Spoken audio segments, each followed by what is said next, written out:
Welcome back, everybody, to another episode of Collector Showcase. If you're new to the channel or watching this back, it's simply a episodic series where I interview a lot of interesting, personalities, collectors, investors, people who work in the hobby, etc. I would say all of those adjectives describe our guest tonight. So I want to welcome PokeKnowledgeCards, or PK for short, as most people know him as. Thank you for coming on, man. How are you? Peek, good to talk to you, man. I've been a busy little bee. I know you've been busy too, man, but it's an exciting time in the hobby. I've been good. How about you? Yeah, I'm doing good. I've got to say, yes, I have been busy. I don't know if I've been PK level busy. You have been, man, talk about really jumping in both feet. And kind of on that note, I'm sure that most people here, actually, you were just live. If that doesn't, tell you how busy you are. I'm just curious, as we kind of begin, what are you doing in 2025? I'm sure most people know, but if anybody watches this back, this is the first time they're seeing you. What are you doing in 2025 in the hobby right now?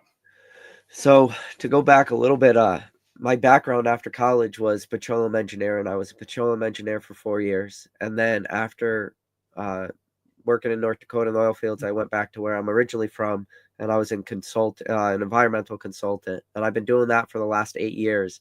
And as of February 1st, I'm officially full-time Pokemon.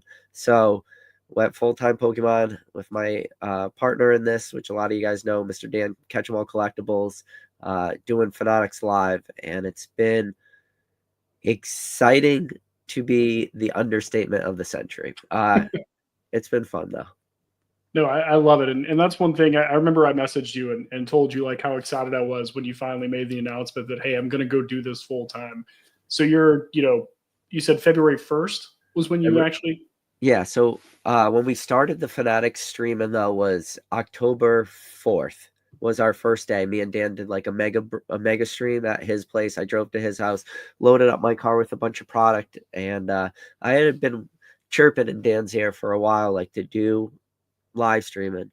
Went to his house and we did the first stream, and we did big numbers on the first day. But me and Dan were like, maybe it's a fluke, like maybe we just pumped it really big. Dan, you have a little bit of a following. I have a following. Nobody has ever seen us like doing live selling. Maybe it was just a fluke. And then I did it after work from October all the way till January.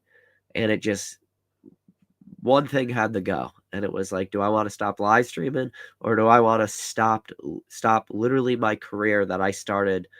Really, I started laying the groundwork for what I do. I've been working for about 18 years now, so full time 18 years. I'm a lot older than a lot of people think I am, and I worked my whole life. Went to college, got a degree, did what everyone told me I was supposed to do, and then here I am quitting all that to go full-time Pokemon. Shining cardboard. Well, it's interesting too, because since you did jump in February 1st, I mean, you're almost 2 months in now, just about. Yeah. We're a couple of weeks out from 2 months in. I'm curious because I can only imagine how, knowing you, obviously, I'm sure you were incredibly excited to just really jump into it and go, wow, I've actually found a way to do cards full time. This could actually be how I make my livelihood. 2 months in, is that excitement still there? And not saying that it's completely disappeared, but I mean, have you kind of pinched yourself and has it changed like the way that you view interacting with cards? Because obviously you were doing it quite a bit, even outside of work. But now that you wake up, your job is cards. I mean, what does that feel like for anybody who, even myself on the outside, I don't do this full time. How does that feel waking up every day and knowing 2 months in, this is how I pay my bills, So I got to be really careful because I will say a sentence and people are going to be like, that's BS, PK, and they're going to call cap on me. But I've literally, when I've been just sorting and when I say sorting bulk, I mean just taking my bulk from the big box of bulk I throw cards in to put it into 5-row boxes. I will take a stack of cards, and when I'm not all congested, because shout out to sinus, it's right when allergies are. So this is right now. I'm just every year allergies get me, but I'll take that stack of cards and I'll just smell it because I love the smell of cardboards. I am a next level type person. Like I love everything that I do in this hobby so much, and I have more time. Like I'm home every day now. I'm in the basement, in the grandma's basement, and one of the things I think people realize is I drove 30 minutes to work every day. I drove 30 minutes home from work every day. 30 minutes is like an okay commute for some people. That's a long time. Some people that's not. I know some people used to take the train in the work. It was an hour in, hour back. That's 2 hours. I used to do an hour, Mhm. and I get that time back. And time is valuable, man. And now I get that time back, and I get to love what I'm doing. And I did Pokemon for free for a really, really long time. That's a good way to put it. And now I get paid to do it. Uh, one of the things I always get, like one of the questions a lot of people ask is like, you gonna get burned out doing this?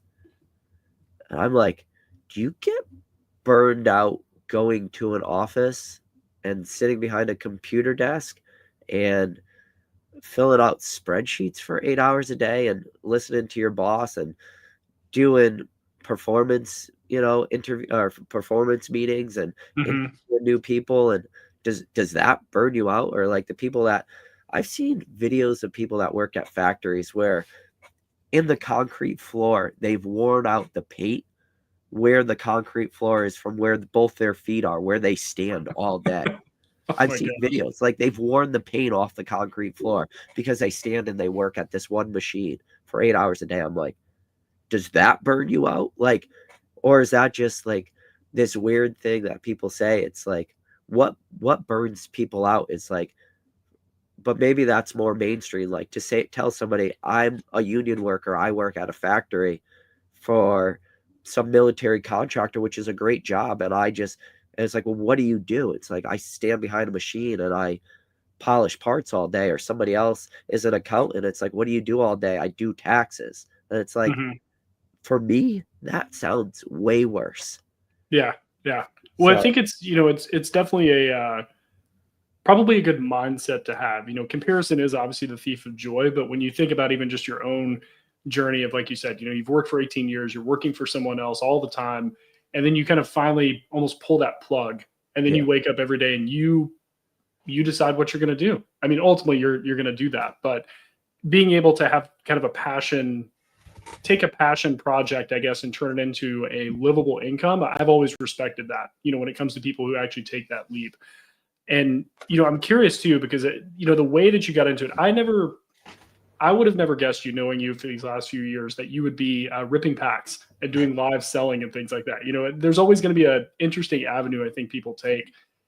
Not to get too deep into the weeds when it comes to the market right now, but do you think that, let's say you have this opportunity? I mean, do you think that you would have still made this jump if this hobby wasn't so just absolutely booming, crazy? I mean, do you think that that's something that if the opportunity presented itself, you're like, you know what? As long as I can make about what I did, maybe a little less, I'm okay doing it. I mean, I guess, does the boom dictate like your decision that you actually did to jump into this full time? yes. So there's some really smart people in the hobby. People that most of us respect. But I think there's one name above all others, and they were the first one to identify it was Rusty, TCA Gaming. Hmm. So as soon as me and Dan did our first ever live, Rusty text messaged me. He's got my number and he's like, PK, you're going to be going full time doing this pretty soon. He was the very first one to call it. He knew it right off the rip. He just heard the way I was talking about it. He knew. Like, just there are certain people that have like a certain feel for the hobby, and Rusty is just hands down one of them. He was the first, and I was like, I can't do it. And then every day that went by, every week that went by, every month that went by, and I just said to myself, I said, if I can't make this happen now in this hobby, I'll never be able to make it happen. Or like, you Right. know, how many more stars need to align? Like we are in the booms of booms of booms. And I'm very methodical in the way that I think. And I told this to Dan. I was very transparent. I did take leaps of faith too. Like Dan didn't know if daytime streaming was possible. And I Hmm. needed daytime streamings to be relevant for me to go full time. Like I can't go full time unless I do daytime streams because I need to have that time. And it was unproven when I quit my job. I knew in my heart though that I could make it work. And Dan was on the fence, but Dan will always kind of be on the fence. That's Dan. Like, The ultimate bear. Yeah. yes. Uh, but I just knew. And I was like, I got to take a leap of faith because how do I sit behind a camera for thousands of hours. My YouTube channel has thousands of hours of content. How can I sit behind a camera for thousands of hours and tell everybody how great this hobby is, but then look in the mirror and say, yeah, but you're too afraid to quit your job? And it's like, no, and Dan always says it too. It's like, do you want to be a cosplay investor? I was never really a cosplay investor per se, but I was definitely a cosplay,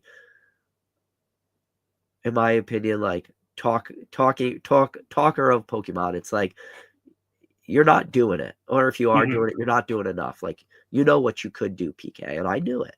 And then it was just like, if I don't make the decision now, I'll never do it. And then it got to a point too where it was actually then costing me money to go to work, and that made the decision a lot easier too. From like, yeah, you started. I mean, that just comes back to like the value of time, right? You're like, look, I'm doing this over here, but then I've got this hour-long, there and back commute. That's not fun, right? Yeah. Obviously, being able to go in and not clock in, but basically you're giving away your time to make someone else a lot of money when you could be giving yourself time, and you're still making someone a lot of money, but you're also making yourself, a full living and doing what you love. And I think that's something too, with the way this market is, it's been interesting because, we've spoken about this. I mean, I got back in around like late 2017, maybe early 2018, something like that.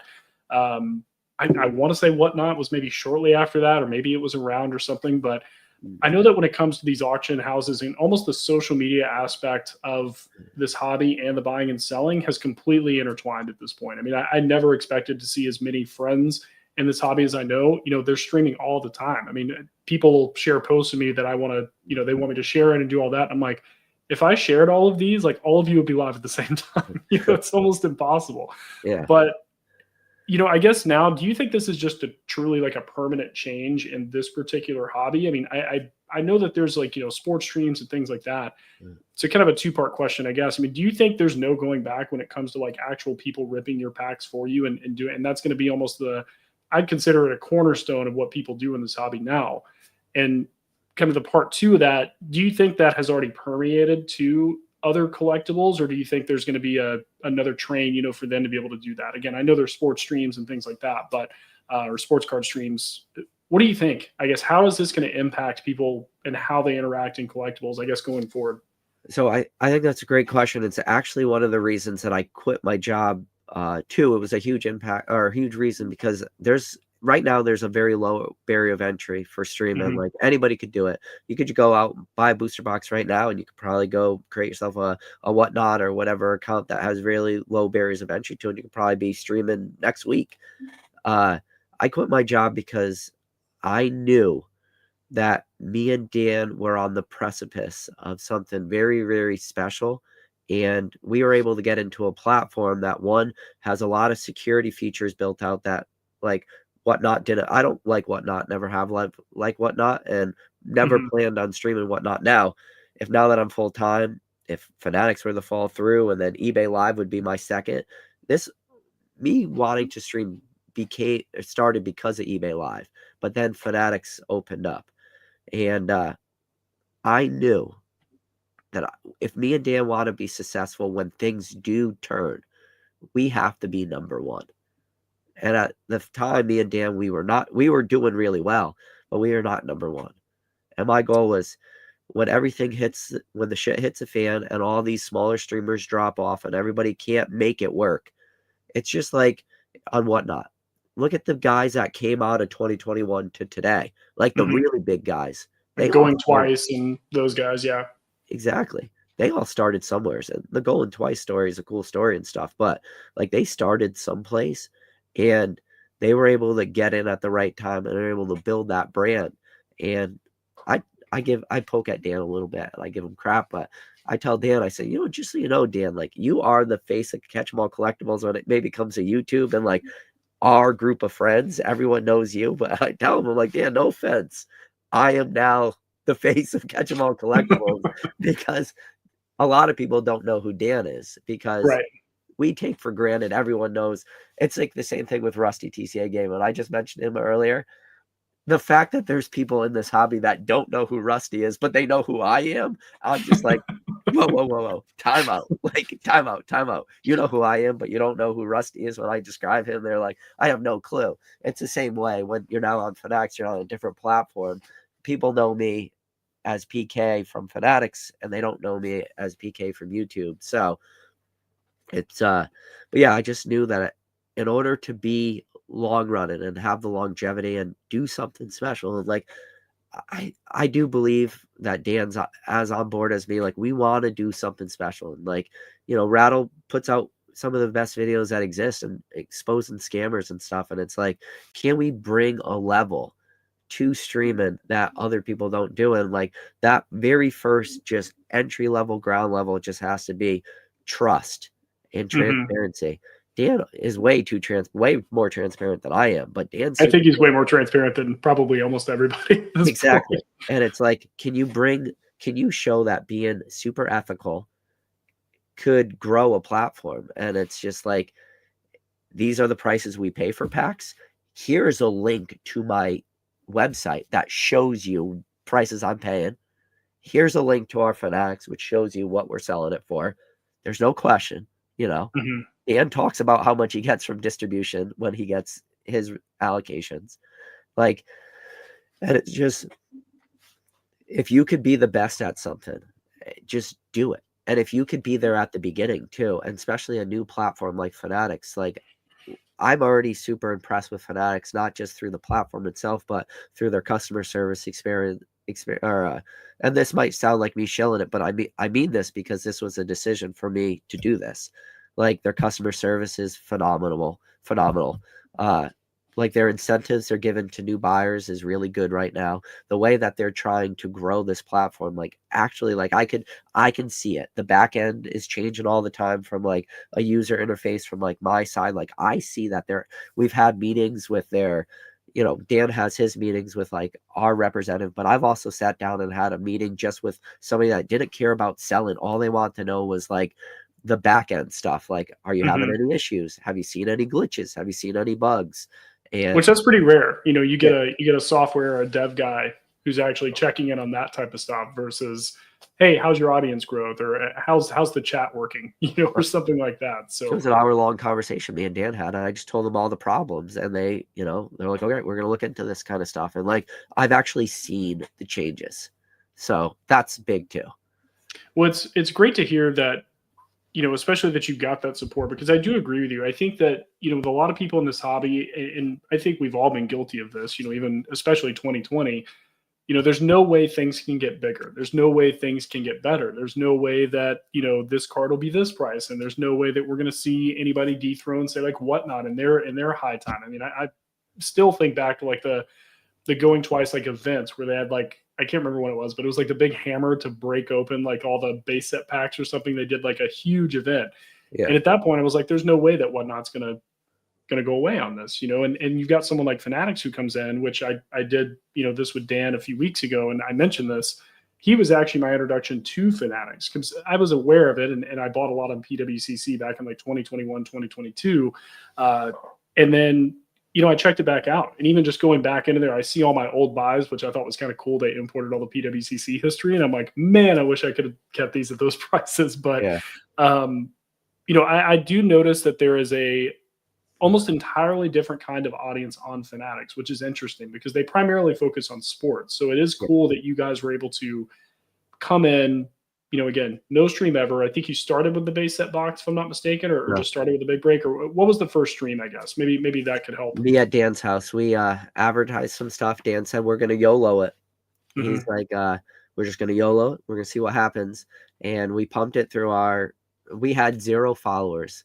And Dan promised like 5 figures worth of cards starting at $1 auction. I said, damn, you're like, what you just described to me, Dan, is you're gonna auction off 5 figures worth of cards on our first ever stream. Dude, we don't have any followers on this platform. Like, people don't do that. He's like, it's a business expense, PK. You gotta go do it. Yeah, we're gonna do it. And he's like, we're just see how it works. And on our first stream, we killed it. Dan was super happy. I looked at him when we were done, and we were like, I can't believe we had 200 people on our very first show. 200 live viewers. This is on a platform that some of the top streamers only get like 100. So we, on our very first ever stream, we had 200, which is unheard of from a, TCG account. And then our base set box wasn't until January.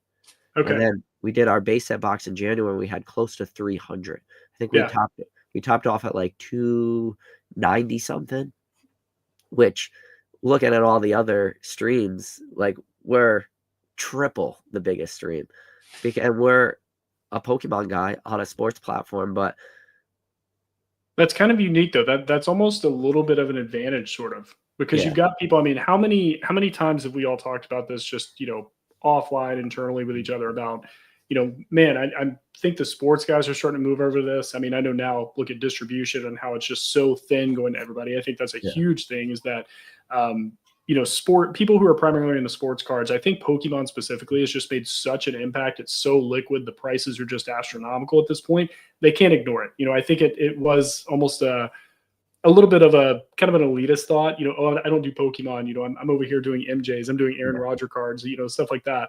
But now it's like, well, they can't ignore it. I mean, I personally just came back from Dallas Card Show last weekend, and it was, that's one of the biggest sports shows in Texas. I mean, they do it 5 times a year. I mean, there's thousands of people go through there.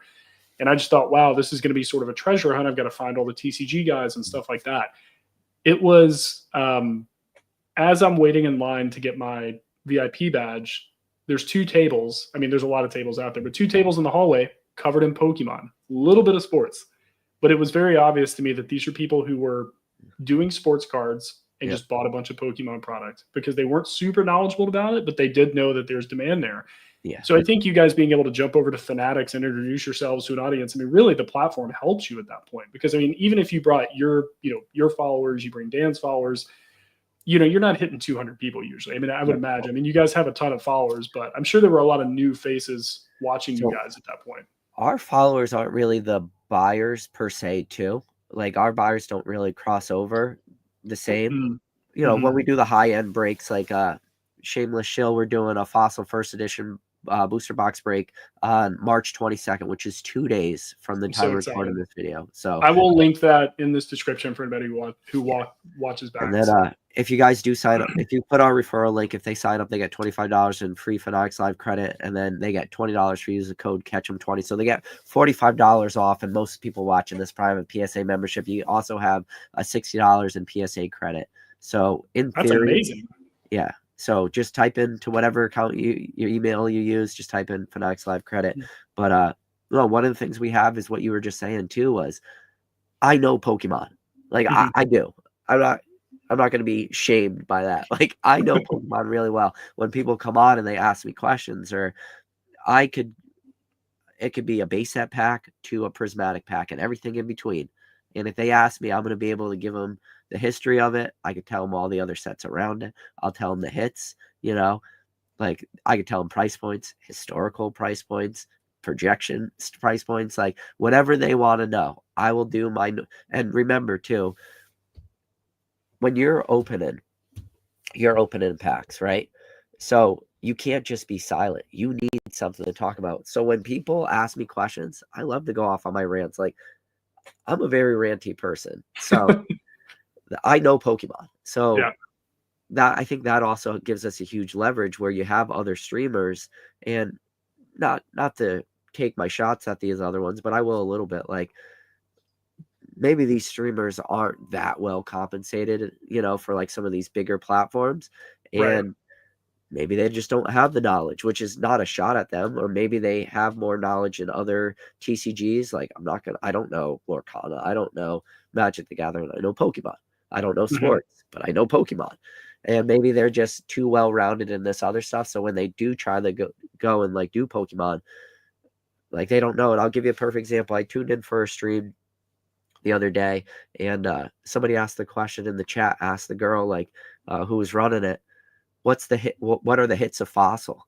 And no lie, I watched as she sat there, and she goes, "Oh, I don't know. Let me look it up." And she had a Fossil First Edition booster box sitting on they were selling. Wow. Like, packs were available, but she didn't know what the hits are. It's like, you don't know what the hits are in Fossil, one of the most popular, well-known.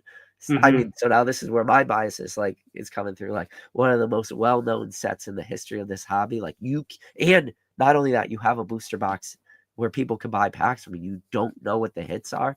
Well, and you had time to look it up. And I completely agree with you. I mean, I think one thing that I've really appreciated that Dan's talked about with you and Ponga and all of that is there's no dead air, right? Because there's been a couple of times where I've jumped into streams and I didn't even know what was going on. Like I thought they forgot to turn off the camera, but then I realized like, oh wait, there's somebody sitting here in silence as there's just, products sitting there. It's almost like window shopping and walking into a store. So that's one thing that, I've always, and I do want to kind of transition a little bit into like your YouTube content growth as well. I think people who do watch you, they don't, you have personality behind you. And I think that's something you're not just, talking points. You're not just regurgitating things that you've read off PokeBeach or things like you actually do. And I agree with you.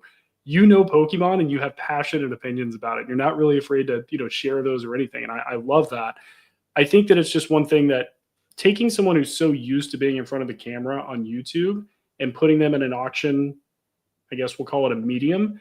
Yeah. You're interacting with chat the same way that you do on YouTube, which I think is, again, just another advantage because maybe, and I haven't watched a ton of Fanatics streams, but I'm sure there's some or quite a bit that I've seen that people are just sitting there. They don't really talk to chat. They talk to them when they buy stuff. But I mean, I've jumped in where it might be a couple minutes that you've sold something and you're just going through questions. You're just responding to people almost immediately. And I think it's kind of like looking at, if you're going to hire for a job, right, you're going to compensate someone who has maybe a degree in that field or experience in that field. So I think you might be onto something is maybe there are streamers who are hired out as purely just labor, hands to rip packs. And that's pretty much it. And that effort shows. So being able to, jump into this platform, with Dan and go in and say, look, I am an expert in this. I know what I'm doing. And you have the personality behind it. I don't see how you guys aren't the top Pokemon streamers on Fanatics going forward. Honestly, I don't know anyone else who could come in and do this. I mean, do you have kind of that same outlook, long term? I mean, do you think if Fanatics does keep going, are you guys the empire that's going to be on here? Are you the going twice? I hope so. I mean, my goal is I want where I think a problem too is what you mentioned with the other streamers is when they're just sitting around, they're playing on their phone or they're eating a bag of chips and you're like, is this a Pokemon live stream? Is this happening? Yeah. I think the big thing is they don't care. It's a job to them. Like for me, this is it. This is make or break. Like I am as invested as I could possibly be in the success of this, like I want Dan. I don't just want, I want like from every morsel of my being, like I want Dan to be successful in this too. And that's another thing too, is like, there's a trust factor that's involved in all this. So I'll give you an example on Tuesday. So the time recording this is Thursday. On Tuesday night, just me alone, I opened up over 1,200 packs in one night. That was just one night. I opened up 1,200 packs. I have a lot of packs here. Yeah. There's a lot of trust that has to be involved in order for him to, send me enough packs, open up 1,200 on a random Tuesday, So the only way you can make this super successful is one, you have to have complete trust in the people you are working with. Like, and it goes both ways. Like Dan has to trust me, but I also have to trust Dan. And I'm fine with telling this story, but Dan will tell you this and he won't lie. I straight up told Dan, I said, Dan, I'm going to give you one bit of advice. And it's really good advice. I was like, hey, Dan, do me a favor. Don't die. Like, that's not a lie. People are going to be like, PK didn't. Dan will vouch for me. I told Dan, don't die. I was like, and then Dan's like, no, we're fine. I was like, no, I'm serious, Dan. Like, do me a favor. Please don't die right now because I need you. Like, you need me, hopefully. We're in this together. And it's just become this partnership now, like where my success is directly reflected on his success. And now his success is also reflected on my success. Like the better I do, the better he does, the better Dan does at sourcing, the better I get, the cheaper, I want to sell packs cheaper. I want to be able to move through product. I want to do volume. Like that's what I want.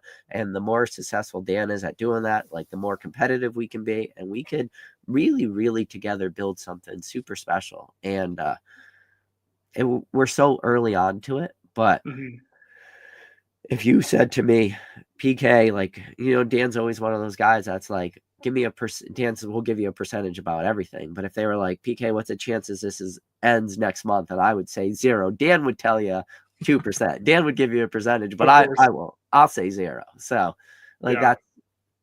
And it's just, and it's, you want to keep getting better too. And you want to keep growing, and I'm going to grow. Like from me on my first streams to now, like I'm getting my processes more like worked out too. And I want to just keep it going, moving, selling just as fast as I can go. And as long as this continues going forever's a long time, but I could see myself doing this for a long time. I love it. And one thing kind of on the personal level, which I'm curious about, I don't know how it's been for you, but I know especially this last, like, say, year, if I do meet new people, right, and they most of the time it's my wife kind of outing me that I'm into Pokemon and that I do all this stuff. It's not really something I lead with, right? Like I've got a career I do, and hey, I'm a dad, I've got kids, and that'll be kind of my conversation breaker. And my wife's like, well, he collects a lot of Pikachus, and I'm like, okay, like why did we have to even go down this rabbit hole, right? Yeah. Like I was very surprised at how not shocked people were. It's almost like they did have a little bit of knowledge when it came to like, oh yeah, like, man, I used to collect cards when I was a kid. I see it's crazy. I bought some cards the other day. Hey, what do you have? Do you ever want to rip packs? Like, and I'm like, what world are we living in where just random people our age are just mentioning this? Now that you've gone full time, have you met anybody new?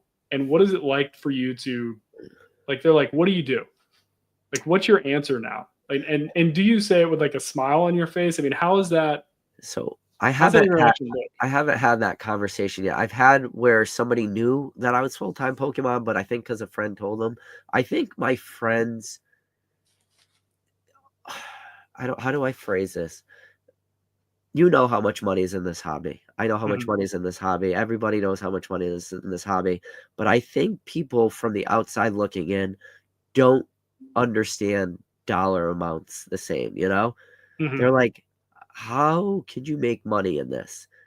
And then who's buying this stuff? First of all, I always say I don't know. But I was gonna say, do any of us have a nobody really knows. Like, I don't know who's buying it. But and it's like, are people really spending this much money in it? And it's like, yes.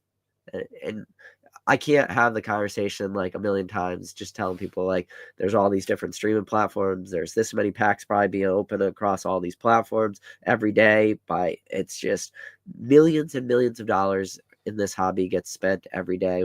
And then you get a Pokemon Center drop and, the website sells out in 15 seconds, It's just like it's a almost make-believe dollar amount.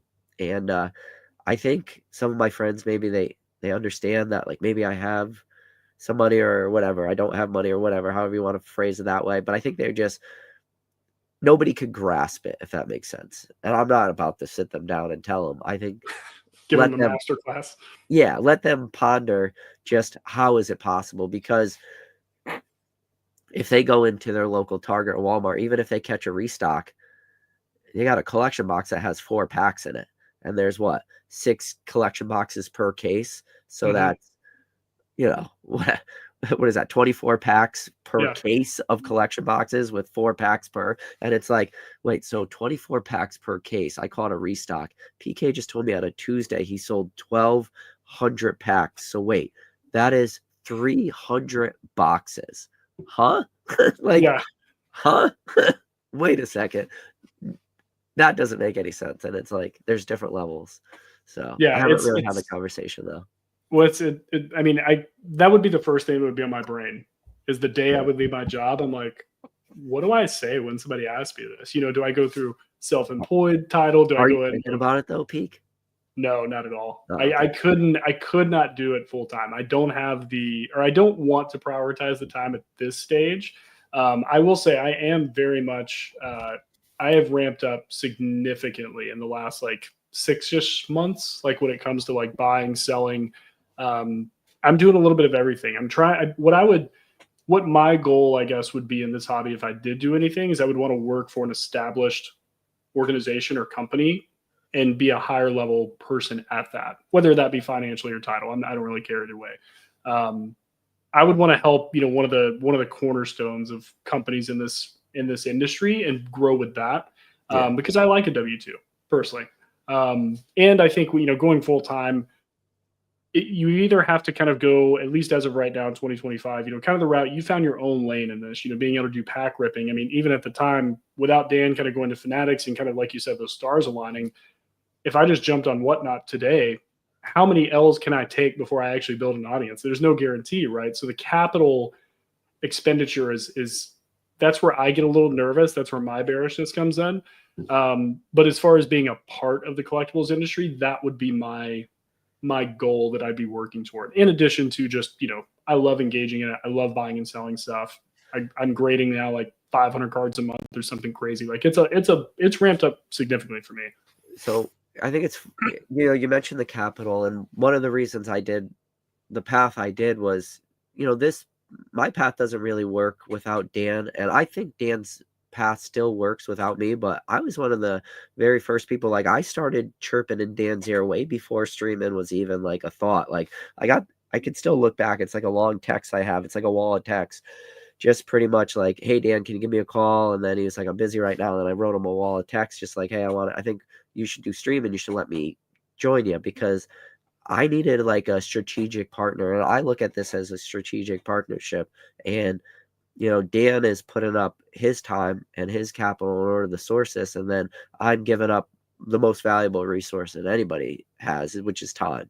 And I'm giving up all my time to make this work. And in that sense, it's a strategic partnership, which you have to find somebody that, what do you have that they don't have? And what do they have that you don't have? And well, Dan had the ability to source and the capital. And what did I have that Dan didn't have? I had the time and a drive too. And like, listen, I've worked a lot of jobs, and there's certain jobs I know I could never do because I don't have the drive for it. And I know there's a lot of people couldn't do Pokemon the way I do it because they don't have the drive for it. Like, this will burn people out like quick. I know 100%. that. Takes a very special personality to, especially the amount of hours that you guys are live. And this isn't even including like your YouTube content or anything like that. I mean, what is the average length of like a Fanatics live stream for you? Like, how long do you normally go on average? So last week, I think Dan actually I don't keep track of my hours, but I'm streaming. Like last night I streamed. So between the daytime stream and the nighttime stream was 9 hours. The day before was 10 hours. But Dan told me the week before I did 44 hours. So that's 45 on camera hours. And that doesn't include packing. That doesn't include rides to the post office. That doesn't include breaking down product, building shells, getting everything ready, sorting bulk, getting cards ready for the stream and stuff. So there's like a decent amount of time, but I went from working a 50-hour job and 50-hour a week job and coming home and doing Pokemon for 3-4 hours every night. And I forget what it is. There's some statistics, like you have to do something so many times before it stops becoming like, you don't have to force yourself to do it. It just becomes like part of your day. Habit. Yeah. It's like 1,000 hours or something, but I had already been doing Pokemon now for, I don't even know, tens of thousands of hours, whatever. Like so many hours that it's just like almost rewritten my DNA in a sense that my life can't go on now without Pokemon, which I wish it was the gym. If it was the gym, I'd have a 6-pack ab and I would be on the cover of Men's Magazine if I spent the amount of hours in the gym, that I did deal with Pokemon. You just need like a big like Machoke on the wall, like one of those fatheads fanatic cells just looking at you every day. And like, I'm going to pick up 2 cases as I'm breaking these down. Yeah. Like, what does 44 hours a week in the gym look like? Different than both of us, I will say. What I want to do, I want to kind of talk one more question, and then I want to get the chat questions after that. So guys, everybody watching, I appreciate all you guys getting in here. I'm going to go through one more topic with PK here. If you guys will go ahead and just drop all of your questions and everything you guys have for him, myself, both of us, whatever you guys want. That's usually how we kind of do the end 20-ish minutes, of this. And if you haven't liked the stream, please do. I would appreciate it. If you're new here, please subscribe. I know some people came over from PK, your channel. So, we've got a lot of good interviews and everything on this series, guys. So I love having people in and asking questions and appreciate if you'd be a part of it. So Yeah, your So last PK, I stream, guess by the way, congrats on that. You got Dubsy on. So I am glad that I was the only one that was you got privy. the guy with the biggest collection, and then you got the guy with the Raichu and a PSA 1. So Hey, you know what? Who's ripping the biggest collections? Let's say that. yeah. No, yeah, it was pretty funny. Side note before we get to that point, it was, you were live on Fanatics, and I jumped in randomly because I was trying to get your link actually to put for the stream. I was doing thumbnails and stuff, and I saw you in there, and I let you know. I was like, hey, you're gonna follow this certain person, and I wasn't gonna tell you at first. I was like, what better chance will I have to see his actual live reaction? Like, I was like, check your DMs, and you're like, what? The camera angles, what are they going to look like? And it was, I don't know. I'm so happy that I got that chance to do that with you, because you're one of those people, like, all the same people I do. Like, we're not one of those people who go, who is TCA Gaming? Like, who's Dubsy? Like, all of that. Well, well, it's funny. I reached out to Mr. Fuji and I reached out to Dubsy in the past about having Dubsy come on, and I didn't even get an answer. You're lucky you got an answer. How did you? Yeah. It was we've talked for probably about 2.5 years off and on through DMs pretty regularly. Fuji, same thing. Simon Collectibles as well as another good friend kind of in that group. And yeah, I just never really I had talked to him about doing it when I did season 1 of this series, and we were going back and forth. We were talking about schedules, but then I was going to have a stream where it was Fuji and Dubsy on at the same time, and I think one other person. And just trying to coordinate those schedules. When I did season 1, I had them all booked out before I did anything. And I was like, guys, now's not the best time. Like, it was almost like one of those, let me step back. We'll come back to it later or something. And I just kind of kept in contact. And then, 2 years later, I was like, hey, you want to do this now? Like, I feel like, and this was right around like the playtest beta stuff coming out with all the negativity in the hobby. I was like, look, people need to like see you. People need to hear you. Like, you are one of the biggest collectors in this hobby. I don't know if anyone tops his collection, or at least over time. I know he's sold some stuff, but like, I mean, he's any card you can think of, bucket list. I mean, Alpha, Magic the Gathering, Black Lotus is a pretty crazy one, but yeah, it's insane. And that was his first card to purchase. Yeah, in Magic the Gathering, first Pokemon card, Illustrator. Like, I mean, no one has replicated that. But yeah, he's a great guy. We've talked on the phone like more than a few times, and we send each other voice notes occasionally. Like, he's really big into comics, so we like exchange that stuff. So again, like I've said in the past, it's just these relationships in this hobby are just so fun and cool that you can talk to people who are in so many different walks of life, and I've just always really cherished those. And I've never gone into a relationship with anyone in this hobby to make it transactional. Like, I've never just befriended someone in order to get something out of them. And I think that people who have been on the channel can tell this better than I can, but I think because I come in and I'm like, look, this isn't going to do you any good. I've got 500 subs ish. I think you're not getting anything from this, like, other than me being the medium to put you a little bit more in front of the hobby. And I think that's really what's attracted people to it. I'm not content farming. I'm not an influencer, but I like to have really good conversations, and I feel like we've done a good job at doing that. And with everybody who's been on, yourself included. So. But yeah, no, it was a good stream. Yeah. But the kind of the last thing here, and guys, we'll go for a couple more minutes, make sure we get to all the questions. But I want to end my questioning on this market currently. That thing you never find yourself talking about. I mean, it's hard to put into words what we're going through at the moment. When you've got cards that have jumped up 100% and they drop 10%, and people are panicking and saying like the bubbles popped. It kind of drives me crazy. But again, kind of a 2-part question for you. One, I'm not going to ask you to look at your crystal ball and tell me what the future is, but with this hobby right now, do you think there's been too many catalysts, too many new mediums, too many ways to engage that have been, I mean, it's just completely changed this. Like, even if this doesn't continue, which I don't think is going to be a forever thing, do you think it's forever changed to always have just an insane amount of people, the volume of people we have compared to like 2020 or any other time, I guess is probably the best way to say it. Like, do you think we've built an audience now in Pokemon that a large percentage is going to stay in because of what's happened? And then 2, when it comes to content creation, it kind of drives me crazy on YouTube. I ingest a lot of YouTube content. I like to listen to it in the background when I'm working. Do you think there's an oversaturation of market price focused channels? And do you think that takes away kind of from the magic, I guess, of this hobby? And I'll leave it at that. I won't rant.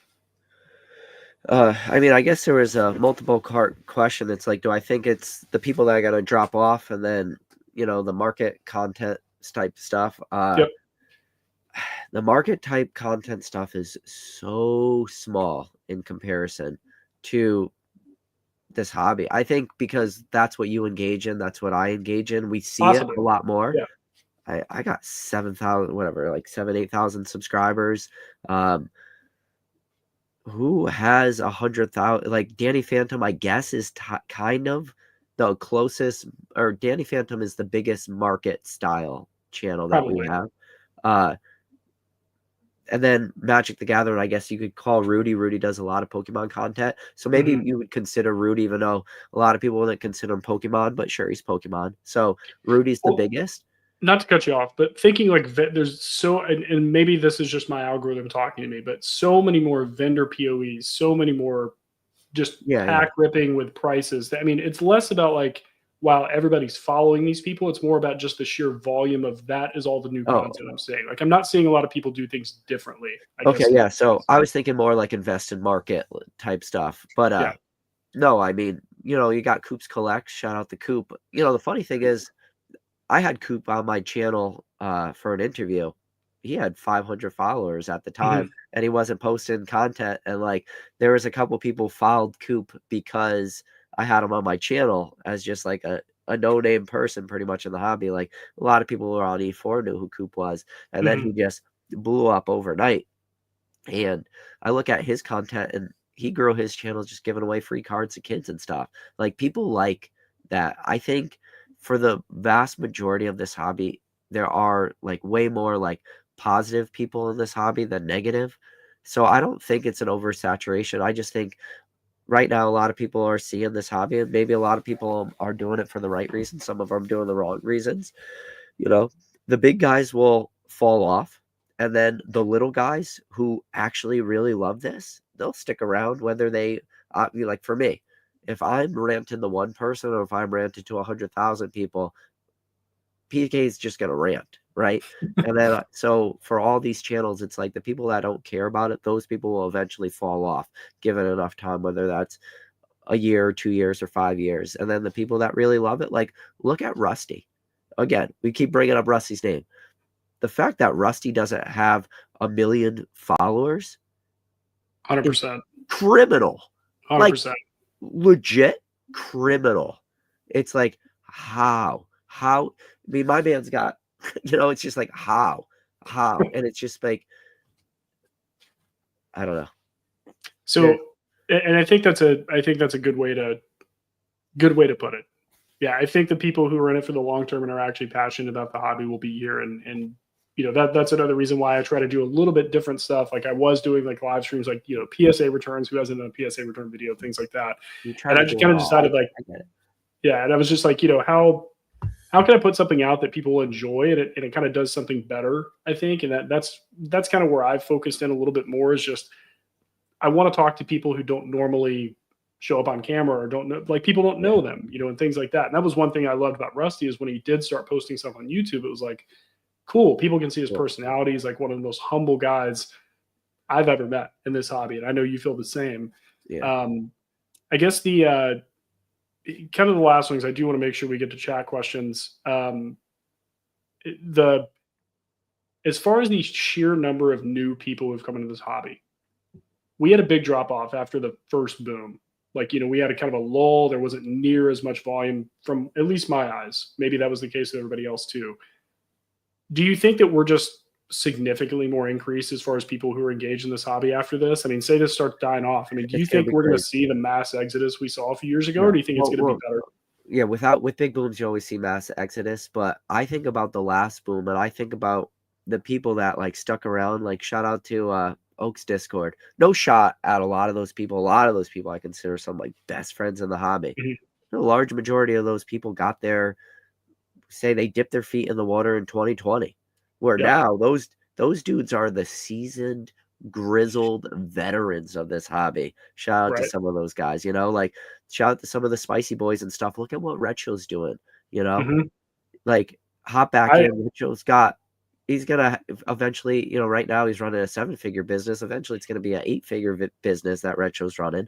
Like, dude's a monster, and those guys all came out of like the Pokéknowledge Discord and stuff, and Yep, they were all newer back to the hobby, but for sure. they just had these minds on them. Like, their minds, there's no question, no challenge, like, to their minds, a lot of these guys. And they're smart dudes. They understand the market. They understand the hobby. They all got their foot in. And so in 2020, a lot, and you ask them, they all have the same story. They're going to tell you exactly what they got wrong. And they're going to tell you exactly what they got wrong. Or sorry, they got everything that they got wrong. They're Everything just that going they to got right. continuously tell you what they got Wrong. But you know what? I bet you they don't make the same mistakes, and they all learn from their mistakes. True. And that's why when 2025, 2024 came rolling around, all these guys were like, hold my beer. I got this. Watch me just. You think Pokemon's got a machine that prints money? You think the Federal Reserve has a machine that prints money? Watch this. Watch as I print money. And we're watching as every single one of these dudes just prints money right now. And they're doing it because of the hobby. And all those people are new. You know, I use really new. So you're gonna get everyone's a genius. Everyone's a genius in the market. You're gonna get a whole new group of spicy boys that come out of this. You're gonna get a whole new group of people that are gonna come out of that Pokenomics Discord. You're gonna get a whole bunch of people that come out of my YouTube lives. You know, there's gonna be people that are gonna discover me for the first time today, tomorrow, and a lot of these, and then a lot of them will drop off. Like, you go to some comments on old videos, you're like, I remember all these names. I haven't seen these guys in forever. But then you'll see a couple and you'll be like, oh man, think of how far this guy's gone. Yeah, you were an OG. I remember you. Yeah, I remember this guy. And then it's like, wow, look at this guy now. It's like, this guy's doing big things. So yeah, you'll have the drop off, or you'll have new people. And as long as the market is strong enough, like you asked, like, where are we going to kind of go? Is we're way past the days of I could go back and get 3 generations of packs from distribution. 100%. Like, the future is just going to be, maybe if we get lucky, you could get 4 of the 5 sets from distribution.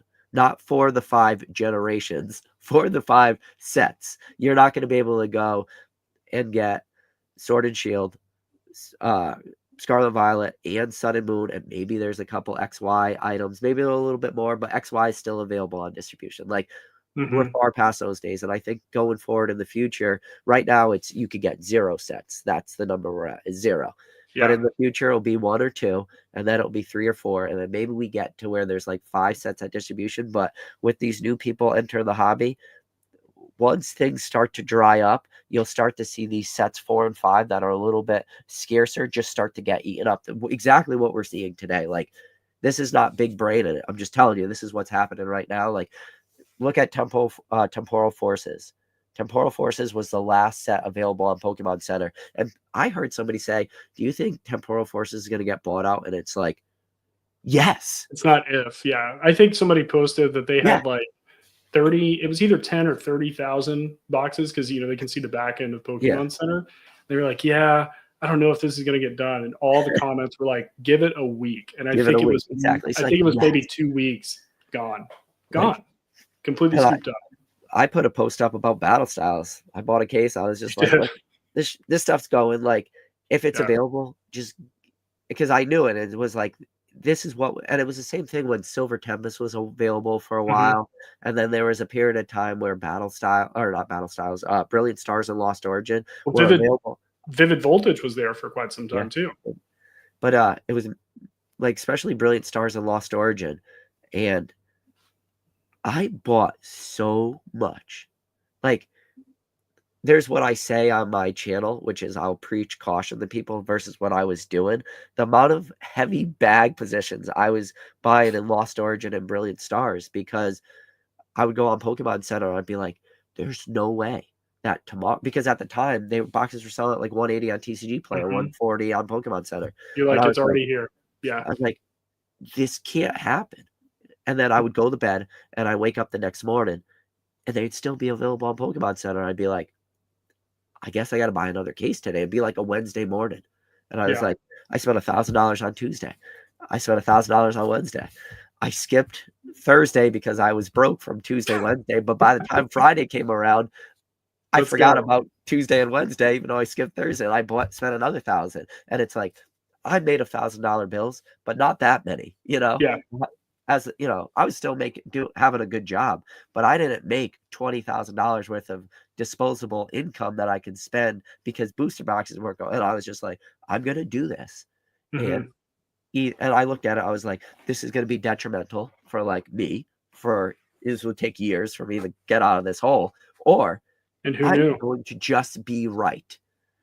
I'm Yep. just gonna be right. Like, and I went on my YouTube channel, and every day I said, Lost Origin and Brilliant Stars are available on Pokemon Center right now at Mhm. MSRP. Like, just go buy. And then people would be like, which one? And I'm like, you're going to hate this answer. The In answer is stock. just buy both. Just, Click your in stock filter yeah, and pick up whatever shows up. Yeah. yeah, just buy both. And then people were like, which one's going to, I was like, I like Brilliant Stars, but I think Lost Origin's going to do good too. Buy both. It's an answer you don't want to hear. It's a cop out answer.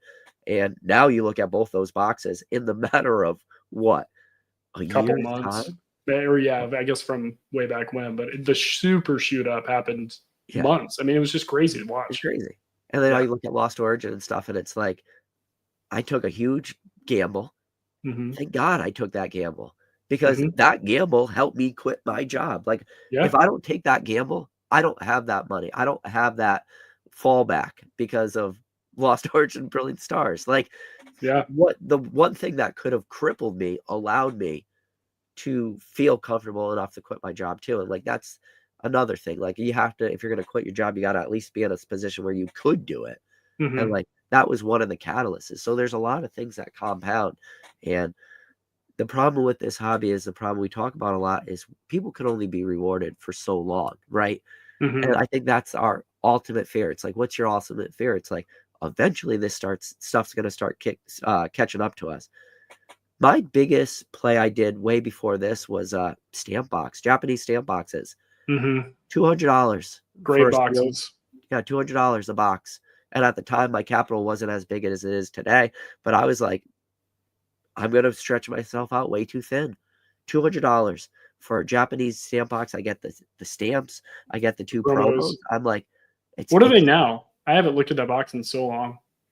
I don't know, but the But they're more promos, than 200. Let's yeah, just it's say all that up. they're a lot I more don't than have, I mean, 200. I graded all the promos. Like, this, no Oh, way. there you go. Yeah. It was all a promo play. But now, I mean, the Pikachu is probably a couple $100 alone. Like, Yeah. it's just, but like at the time, it can't, I keep coming back to this too. It can't be this easy, right? Like, that's the thing we keep saying to ourselves. Like, when Lost Origin and Brilliant Stars were available on Pokemon Center, we kept saying to ourselves, we're like, it can't be this easy. There were multiple times where I would add to cart and I would just not do it because I was like, there's no way people don't like, It can't be I'm this missing easy. something. I'm Yeah. missing something, What are we missing? Yeah, it's like, it can't be Yeah. this easy. Well, what I want to do, I know we're coming up a little bit on usually where I want to keep these around, but I definitely want to get to some chat questions. Thank you, PK, for all the insight on that. Chat, it's back to you guys. Let's get some questions done. First person, Rudy's Basement, which I love the taco profile, man. That's amazing. Actually super chatted $5, which is kind of fitting. I think you're my fifth super chat ever on this channel. So thank you so much. I still appreciate you like actually contributing to me doing this. This is fantastic. He said that was a solid question. I think it was around me asking about like the content creators and stuff. He said I would say that the hobby content on social media isn't saturated. It's just in all of our algorithms, so it seems that way. You're probably right, and I think maybe the algorithms are so good now. I'm like, this is all it's on YouTube. There's no other kinds of videos on YouTube except for what I'm seeing. So I'll tell you what, I don't play any video games. Like, I know Minecraft's really big. Do you know how many Minecraft videos pop up in my feed? 0. If I yeah, had to take a guess how many Minecraft content creators exist, a million of them. And I'm sure there's somebody out there who says, do you think that Minecraft's like content creator sphere is too saturated? And And for me, the answer is no, because I've never Good seen point. one. But like, I'm sure for somebody out there who has a ton of that, you know. So I guess it's just, yeah, whatever you're watching at the time, or YouTube will give you what you want. Like, even That's if true. You're they right. even see like a little bit of it, they're like, here you go. Did you scroll a little slower next to this video? Yeah, no, Yeah. you're right. Thank you, Rudy's Basement. That you Yeah. are Good that you question, have Rudy. bestowed some knowledge on me and brought me back to baseline. Son of Mewtwo, good to see you here, man. He said, Peek and PK, if you could go back in time, which set did you miss out on that you wish you had cashed in on? So I'm assuming that this is not like before we were in the hobby. I guess maybe during when we were in the Yeah. hobby. I'll let you take that first. I mean, I always tell, it's a long-winded, but I always tell the story of when I got back into the hobby. Like, I always tell people I don't have a great entry story. Everybody, like, what people are doing today in the hobby blows me out of the water by a late years. Like, they're not even close to where I was. I got back into the hobby buying base set Raichus off of eBay. Mhm. And that was 2012 when I was living in a man camp in North Dakota, working in the oil fields. And at the time, I was too afraid to go into my local Walmart and pick up Pokemon cards because I was too embarrassed. I was like Mhm. 23, 24 at the time.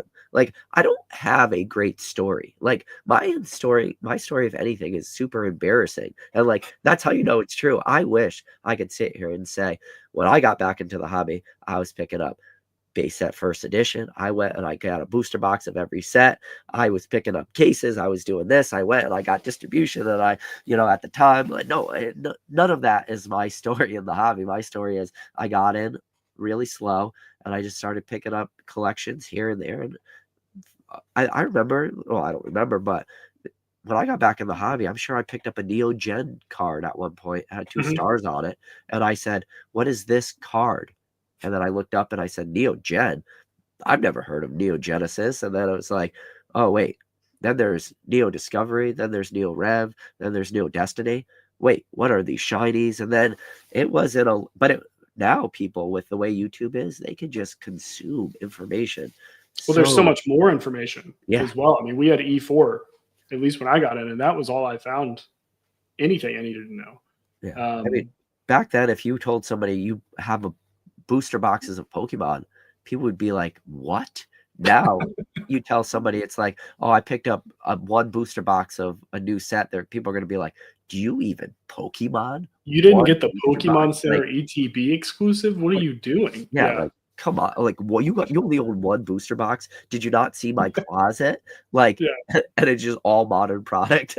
Yeah. It's like, It's sorry, like, man. I don't, that really didn't sound like Case to me. So I don't know who yeah, you're talking to. Like, yeah. Son of but Mewtwo, I would say if there was, let me read it one more time here. Peek and PK, if you could go back in it's time, that. which set did you miss out on that you wish you'd have cashed in on? I So know, with me, Sky Ridge, but yeah, go. yeah, of course. I wasn't back in it, but yeah, if I'm outside of the hobby, it would absolutely be Skyridge or Aquapolis. Like, I don't care if it's English or Japanese, but um, with me when I came back in, so I actually didn't even look into set cards or actually buy packs to open probably until 2022. Like, I'm not even exaggerating. Like, all I went in on were I tried to find the rarest, most exclusive promos I possibly could. That was my whole shtick and what I was interested in. I wanted to buy world championship promos and I wanted to find stuff that wasn't listed on eBay. I was like, well, somebody's got to find it. I want to treasure hunt this. But to answer your question, I mean, nice. Those have come down so much. It's insane. The later Yeah. years. They're going to be available Saturday night. One of those will be up for auction starting at $1. Good pickups, guys. Those are they will have their time again, and I think very soon when all these new people go, where's the hard stuff to find now? Yeah. But anyway, as far as sets, I would say there were a few like promo sets that I probably should have like gone in and completed. Like one of the first actually ways that Dan and I met is I bought an almost complete PSA 9 Masaki promo set. But I never completed it because I wanted to buy some other stuff. And so I wish there were some like completed sets like that. The JR Stamp Rally set, I wish I would have completed in 10, which back then I was like, oh, these prices are crazy. But now I'm like, that was such a discount then.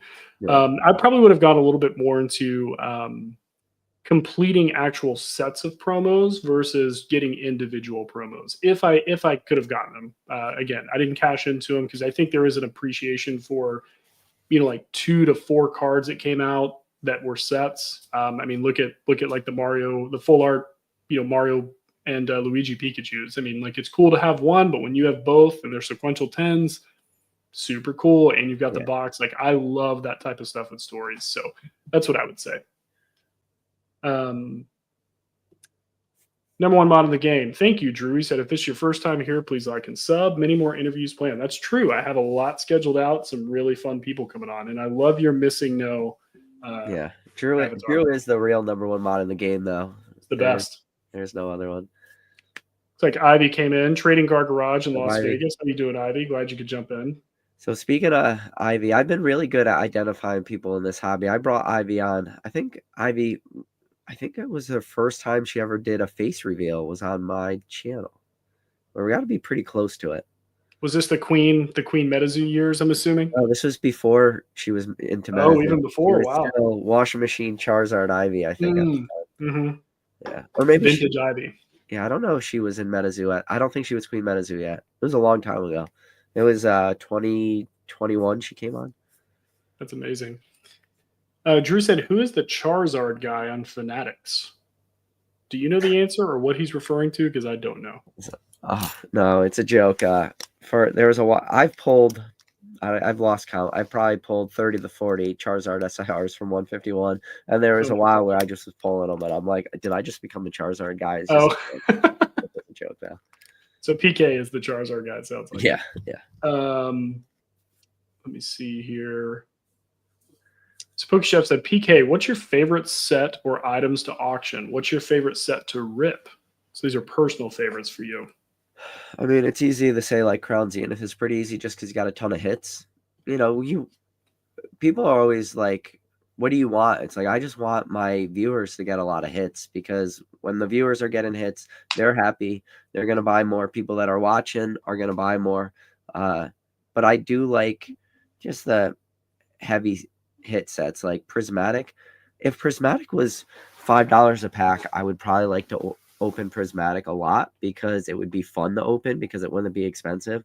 But when you're bricking most of the time, it's not fun. Like I don't enjoy opening Prismatic. When we hit the big hits, it's nice. But I'd say probably like Crown Zenith and then 151 because those are pretty. But even 151 now is starting to creep up where now if you buy a 9-pack lot, you don't hit an SIR. And then it has to be one of the bigger SIRs. It has to be, the Alakazam, the Zapdos, the Blastoise, Venusaur, Charizard. Like you hit the Giovanni, it's like you hit the Erica's Invitation, it's like So the more expensive these sets go, it's just a set. But like Crown Zenith, it's just a set that keeps on giving, No, it's one of my favorite ones to open that are mine. That and one I still enjoy opening 151 because the hit rates aren't terrible and there's still just so many cool cards. If I can look for a reverse Pikachu, I'm like, okay, this thing's got things I can open and I'll enjoy. The trainer gallery carries 151 so much too, and even like the weaker trainers, like Mr. Mime is still cool. It's Mr. Mime. Such a cool card. Yeah, playing chess, and then you got all your starters with like Squirtle, Charmander, Bulbasaur, and then you got all their evolutions, and then obviously the Pikachu and even the Dragonair is a beautiful card, and then you got a couple nice full arts. Like even if you brick, you don't hit a SIR, it's still full art Charizard, Blastoise, Venusaurs are in there, and then there's still the gold Mew, and there's a decent amount of hits where you're probably gonna get something, Yeah, absolutely.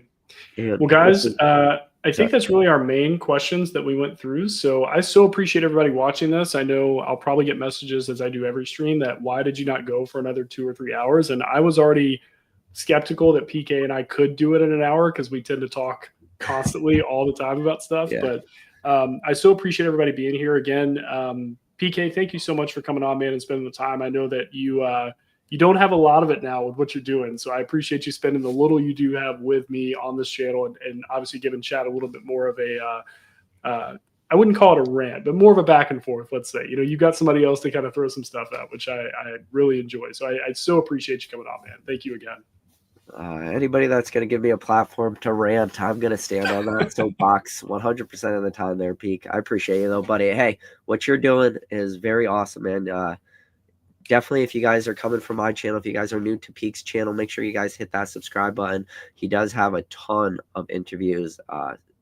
Season 2 has been pretty awesome. Obviously, you just got the best one tonight, so everything is going to be a little let Everything's down downhill from here, yeah. this video on, but no, they're still solid. I mean, you got Leonhardt before Dubsy. That was pretty crazy. And Leonhardt dropped a nice little tidbit that he talked to his contact at Pokemon. I don't give that away, but I talked about that in one of my lives. Yeah, he did. Yeah, guys, there's a backlog of some really awesome people. I think I'm booked out until mid-May at this point with streams, and they're almost every week. So I know that probably sounds like, oh, wow, you need to step up your numbers, pump those up. Those are rookie numbers. But for me, that is a lot, on this. But no, I appreciate the kind words, guys. If you're watching this back, please, like, subscribe, all that fun stuff. My favorite thing about doing these interviews is when we get chat involved. And ultimately, everybody I'm bringing on here to have conversations with is for the hobby, for people to be able to directly interact with people that they may not normally be able to interact with. And here's the good thing. I'm a pretty small channel. You ask your question, it will be answered, which is going to be, good. So, but again, guys, thank you so much again. And our next stream is scheduled for, I think, the 29th. You guys can check it out. I think it's going to be Red or Blue YouTube who's going to be coming on, who's a big guy on YouTube, does a lot of pack ripping and really has a cool business that he's set up. His name's Rob. So I'm sure some people know him, but yeah, that should be our next stream, guys. But again, have a good night, and I appreciate it. Later, Peek. Later, chat.